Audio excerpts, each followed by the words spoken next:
ഊർവശിയുടെ സഹോദരന്മാരുടെ മരണവും നിഗൂഢ സത്യങ്ങളും.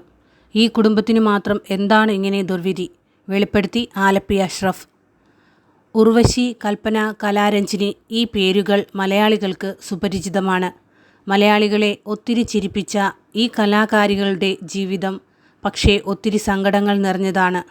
അതുമായി ബന്ധപ്പെട്ട വിഷയങ്ങളാണ് സംവിധായകനായ ആലപ്പി അഷ്റഫ് തൻ്റെ പുതിയ വീഡിയോ വ്ലോഗിലൂടെ തുറന്നു പറയുന്നത്. ഇവരുടെ 2 സഹോദരന്മാരുടെ ജീവിതവും മരണവുമായി ബന്ധപ്പെട്ട് അധികമാർക്കും അറിയാത്ത ചില സത്യങ്ങളും അദ്ദേഹം വെളിപ്പെടുത്തുന്നുണ്ട്. ആലപ്പി അഷ്റഫിൻ്റെ വാക്കുകൾ ഇങ്ങനെ: നമ്മെ തനിച്ചാക്കി നമ്മുടെ പ്രിയപ്പെട്ടവർ പലരും പൊലിഞ്ഞു പോകുമ്പോൾ മുറിവുണങ്ങാത്ത വേദനയിൽ നമ്മൾ ആകെ പിടഞ്ഞു പോകും. സ്നേഹിച്ചും പങ്കുവച്ചും ആഘോഷിച്ചും ജീവിച്ചുമൊക്കെ കൊതി തീരാതെ മരണം നമ്മുടെ പ്രിയപ്പെട്ടവരെ പറിച്ചെടുക്കും. ആ വേർപാടിൽ നമ്മൾ പകച്ചു നിൽക്കും. ഇപ്പോൾ അത്തരം ഒരു സാഹചര്യത്തിലൂടെ കടന്നു പോകുന്ന നടി ഉർവശിയുടെയും കലാരഞ്ജിനിയുടെയും അവരുടെ മാതാവ് വിജയലക്ഷ്മിയുടെയും ദുഃഖത്തിലാഴ്ന്ന നിമിഷങ്ങളിലേക്ക് നമുക്കൊന്ന് കടന്നു ചെല്ലാം. ഉർവശി, കൽപ്പന, കലാരഞ്ജിനി എന്നിവരുടെ 2 സഹോദരന്മാരുടെ മരണവും ഇന്ന് ചർച്ച ചെയ്യപ്പെടുകയാണ്. വളരെ ചെറുപ്രായത്തിൽ 17ാമത്തെ വയസ്സിൽ ജീവിതം അവസാനിപ്പിച്ച നന്ദു എന്ന പ്രിൻസ് ആ കുടുംബത്തിലേൽപ്പിച്ച ആഘാതം ചെറുതൊന്നുമായിരുന്നില്ല. എല്ലാവരും കൊഞ്ചിച്ചു വളർത്തി അകാലത്തിൽ പൊലിഞ്ഞ ഒരു സുന്ദരകുട്ടൻ. ആ മരണത്തിൻ്റെ ദുരൂഹതയുടെ ചുരുൾ ഇന്നും അഴിഞ്ഞിട്ടില്ല. 2ാമത്തെ സഹോദരൻ കമൽ റോയ് ഇപ്പോൾ മരണമടഞ്ഞു. അദ്ദേഹത്തിന് വർഷങ്ങൾക്ക് മുമ്പ് ഒരു അപകടം സംഭവിച്ചിട്ടുണ്ടായിരുന്നു. ആ നിർഭാഗ്യ സംഭവത്തിൽ എനിക്കും വേദനയുണ്ടാക്കുന്ന ഒരു കാര്യമുണ്ട്.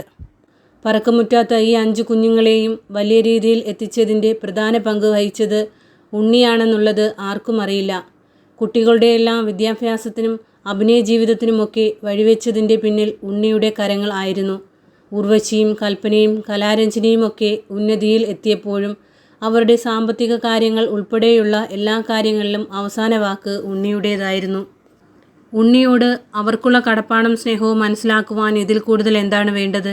ഇളയ മകനായ പ്രിൻസ് എന്ന നന്ദുവിൻ്റെ നൊമ്പരപ്പെടുത്തുന്ന വേർപാടിനും ചില ദുസൂചനകളുണ്ട്. തുളസീദാസ് സംവിധാനം ചെയ്ത ലയനം എന്ന ചിത്രത്തിൽ സിൽക്ക് സ്മിതയുടെ നായകനായി നന്ദു. സിൽക്ക് സ്മിത അനാഥ കഥാപാത്രത്തെ അവതരിപ്പിക്കുന്ന നന്ദുവിന് അവിടെ ഒരു ജോലി കൊടുക്കുന്നു. അവിടെ എത്തുന്ന മാദക നടിയായ അഭിലാഷ നന്ദുവിനെ വളയ്ക്കാൻ ശ്രമിക്കുന്നു. ഇതിനെ സിൽക്ക് സ്മിത തടയുന്നു. പിന്നീട് സിൽക്ക് സ്മിതയുമായി നന്ദു അടുക്കുന്നു. അങ്ങനെ അവർ തമ്മിൽ ഒന്നിച്ച് ജീവിക്കാൻ ആഗ്രഹിക്കുന്നു. വിവാഹം കഴിക്കാൻ ബുദ്ധിമുട്ട് നേരിട്ടപ്പോൾ അവർ ഒന്നിച്ച് ജീവിതം അവസാനിപ്പിക്കുന്നു. ഇതായിരുന്നു ആ പടത്തിൻ്റെ കഥ. ലയനം എന്ന സിനിമയുടെ അവസാന ഭാഗം പോലെ തന്നെയായിരുന്നു അവരുടെ ജീവിതത്തിലും സംഭവിച്ചത്. സിൽക്ക് സ്മിതയും ജീവിതം സ്വയം അവസാനിപ്പിച്ചു. നന്ദുവും സ്വയം ജീവിതം അവസാനിപ്പിച്ചു. കൗമാരപ്രായത്തിൽ അപക്വമായ മനസ്സിലുണ്ടാകുന്ന വിഭ്രാന്തിയിൽ നിന്നും ഉടലെടുക്കുന്നതാണ് ജീവിതം അവസാനിപ്പിക്കുക എന്നുള്ള തീരുമാനം. അങ്ങനെ അടുത്ത ദിവസം കൽപ്പന എന്നോട് പറഞ്ഞ സഹോദരൻ്റെ ജോലിക്കാര്യം ഞാൻ ജീവൻ TV MDയുമായി സംസാരിച്ചു. അദ്ദേഹം അതിന് പൂർണ്ണ അനുമതി തന്നു. ഞാൻ ഉടൻ തന്നെ കൽപ്പനയെ വിളിച്ചു വിവരം പറഞ്ഞു. MD ഓക്കെയാണ്. കമൽ അദ്ദേഹത്തെ വന്നൊന്ന് കാണണം, വരേണ്ട ദിവസവും പറഞ്ഞു. അതിനുശേഷം കമൽ എന്നെ വിളിച്ചു പറഞ്ഞു, ഞാൻ ഉണ്ണിയാർച്ച എന്ന സീരിയലിൻ്റെ ഷൂട്ടിങ്ങിനായി കൊയിലാണ്ടിയിലാണ് ഇക്ക. പറഞ്ഞ ദിവസം ഞാൻ കൃത്യമായി വന്നുകൊള്ളാമെന്ന്. പിന്നീട് എന്നെ വിളിച്ചു പറയുന്നു, ഞാൻ പുറപ്പെട്ടു, നാളെ രാവിലെ അവിടെ എത്തുമെന്ന്. അങ്ങനെ ജീവൻ TVയിലേക്ക് പുറപ്പെട്ട കമൽ രാത്രി വഴിയരികിൽ തുറന്നിരുന്ന ഒരു കടയുടെ മുമ്പിൽ കാർ നിർത്തി. അവിടെ നിന്നും ഒരു പാക്കറ്റ് വിൽസും അവിടെ തൂക്കിയിട്ടിരുന്ന ബോബനും മോളിയും എന്ന കാർട്ടൂൺ മാസികയും വാങ്ങി അവിടെ നിന്ന് ഒരു സിഗരറ്റ് പുകച്ചുകൊണ്ട് തിരിച്ചു നടക്കുമ്പോൾ അതാ പുറകിൽ നിന്നും വടിവാളിന് ഒരു വെട്ടും ഒരു ഇരുമ്പ് വടിക്ക് ഒരടിയും. എന്താണ് സംഭവിച്ചതെന്ന് ഒന്നും മനസ്സിലാകാതെ രക്തത്തിൽ കുളിച്ച് ബോധരഹിതനായി നിലത്തു വീണു. ആരാണ് എന്താണ് സംഭവിച്ചതെന്ന് ആർക്കും അറിയില്ല. ഒടുവിൽ പോലീസ് എത്തിയപ്പോൾ കമലിൻ്റെ മൊബൈൽ ഫോൺ ബെൽ അടിക്കുന്നു. പോലീസായിരുന്നു ഫോൺ എടുത്തത്. മറുപുറത്ത് മനോജ് K. ജയൻ ആയിരുന്നു. മനോജിനോട് പോലീസ് കാര്യങ്ങൾ വിശദീകരിച്ചു. എത്രയും പെട്ടെന്ന് അമൃത ഹോസ്പിറ്റലിലേക്ക് എത്തിക്കുവാൻ മനോജ് അവരോട് അഭ്യർത്ഥിച്ചു.